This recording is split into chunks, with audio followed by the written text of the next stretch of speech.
Hello guys, welcome back to my channel. So today I'll be talking about a very important thing, and I will be talking about the document without which you will not get onboarded at any cost. So this is a true case because I have seen many of my 5 to 6 people from my batch or my batchmates didn't get onboarded on their date because they didn't have this document, and their onboarding date got delayed by 2 months. So you can imagine how hectic it can be. Apart from all your semester mark sheets, class 10th and 12th mark sheets, PAN card and Aadhaar card. Yes, PAN card is a must. It is a very important document, but there is another document which is very important, and that is your e-Aadhaar card. I repeat, it's the e-Aadhaar card, without which you will not get onboarded at any cost.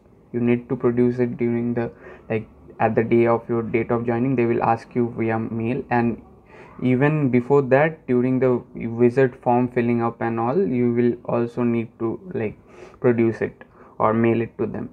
So how will you get the e-Aadhaar card? You will get the e-Aadhaar card from the website or the Aadhaar website, and you will get it only if you have got your phone number linked to your Aadhaar card. So if you haven't linked your phone number to your Aadhaar card, do link it.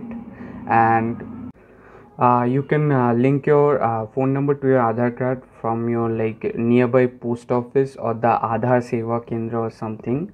Okay, you can just go there, and they will charge about 50 rupees or so, and they will link your mobile number to your Aadhaar card, and it takes about 2 to 3 days to get your mobile number linked. So do it at the very soonest, so that there is no delay in your onboarding process.